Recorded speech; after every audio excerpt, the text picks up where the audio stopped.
Our today's devotion entitled Sin is a Choice. Ang kasalanan po ay pagpili. Ang ating scripture reading ay matatagpuan natin sa James chapter 1 verse 13 to 16, and our key verse ay nasa 1 Corinthians chapter 1 and verse 29. And let me read to you. Ang sabi po dito, that no flesh should glory in His presence. Wala po daw dapat laman na siyang maluwalhati sa kanya pong presensya, sa presensya ng Diyos. Now, kung titingnan po natin sa kasaysayan, kung merong isang tao na pinakamalapit na totoo na magsasabi na ang dyablo ang naging dahilan kung bakit siya nagkasala, ay si Eva. No? Kung mayroong magsasabing, the devil made me do it, yun po ay si Eva. Ngunit, makikita po natin in the story, ang Diyos ay hindi po tinanggap yung excuse ni Eva sa kanyang pagkakasala. Kahit po mismo ang serpent, personification ng dyablo, ang nakipag-usap po sa kanya.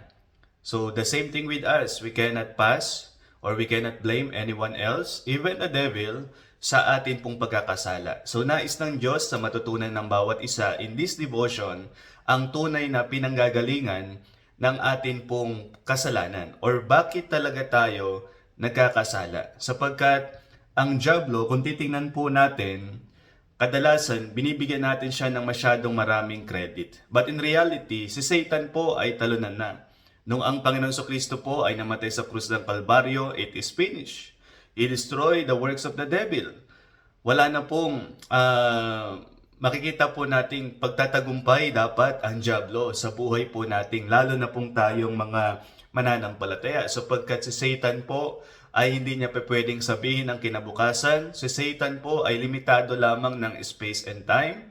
Si Satan po ay hindi niya kayang nasa lahat ng dako. At si Satan po ay hindi makapangyarihan sa lahat. Si Satan din po ay hindi walang hanggan. So si Satan po ay talunan na. Kaya hindi na po natin siya dapat bigyan ng masyado pa pong maraming credit. So si Satan, hindi niya tayo pwedeng gawin na tayo'y magkasala.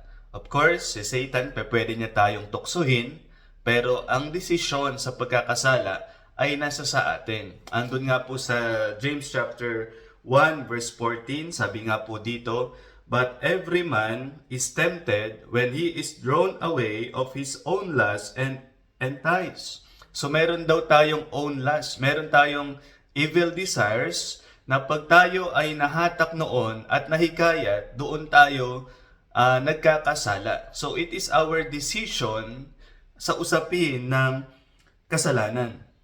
So kung ang dyablo ay hindi niya tayo kayang gawin na tayo ay magkasala, kailangan po nating i-reconsider na sisihin po kung bakit po natin sinisisi si Satan pag tayo po ay nagkakasala. I am not defending Satan, but we need to realize in the Bible na si Satan po ay talunan na. Kung meron tayong pinakamatinding kalaban is not the devil. Ang pinakamatindi po nating kalaban is our flesh, ang atin pong laman. Kaya nga in 1 Corinthians 1:29 that no flesh should glory in the presence of God. So we need to battle daily sa atin pong laman. Sabi nga po ni Apostle Paul, I die daily.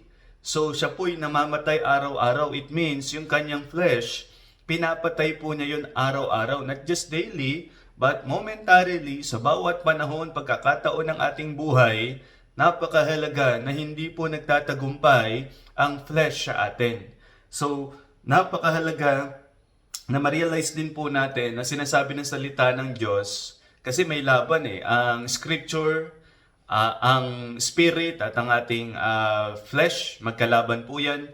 Yung gusto ng espiritu ng Diyos sa ating buhay, hindi po yan ang nais ng ating sinful nature. So, tayo po ang magpapasya. For example, sa ating buhay, whatever areas ng ating buhay, sa usapin man ng relationship, usapin man ng emotions, sa usapin man ng finances, anything sa buhay natin, whatever it is our decision kung tayo ba'y magtitiwala sa salita ng Diyos or tayo ay makikinig sa bulong ng dyablo.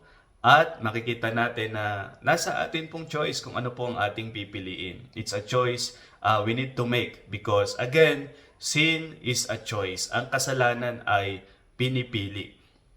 So, ito ay ongoing battle po natin sa laman. So, we need to understand, kahit ito lang pong single point sa devotion natin this morning, na ang kasalanan po ay choice. Wala tayong pwedeng sisihin na iba.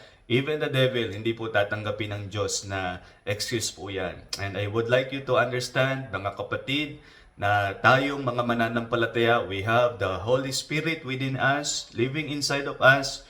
We have the Spirit of Christ. If the Lord Jesus Christ, nung siya po'y lumakad dito sa lupa, whatever the temptation of the devil, hindi po siya nagkasala. Kaya nga sabi sa Hebrews chapter 4, tempted like as we are, tinukso kagaya natin, ngunit sa lahat ng punto, hindi nagkasala ang ating Panginoon Kristo. And I would like you to know, if you accepted the Lord Jesus Christ as your Savior and Lord, you have the Spirit of Christ inside of you, and that is your power. He is your power. Christ is your power. Sabi nga ng Apostle Paul, Philippians 4:13, I can do all things through Christ, which strengtheneth me. So you can choose not to sin. So when the devil is tempting us, when the flesh ang nagnanais po sa atin na tayo yung magkasala, we need to reject. Kailangan natin tanggihan na tayo ay magkasala. Kung nais talaga natin makapunta sa bundok ng kabanalan ng Diyos upang tayo ay manahan sa Kanyang presensya, napakahalaga na wag nating piliin na tayo ay magkasala at tumiling tayo ng tulong sa Diyos na dalhin po niya tayo sa landas ng katuwiran. Let us pray. Salamat po o Diyos sa umagang ito sa pagre-reveal sa akin na ang kasalanan ay aking choice. Tulungan niyo po ako o Diyos na makapasok sa presensya niyo o Diyos sa inyong kabanalan. Alang-alang Lord sa inyong pag-ibig, sa inyong biyaya sa aking buhay. At Panginoon Diyos, nawa po dalhin niyo ako sa landas ng katuwiran at yun po ang aking sundin at yun po ang aking tahakin. Salamat po sa devotion na ito. In Christ's name we pray. Amen.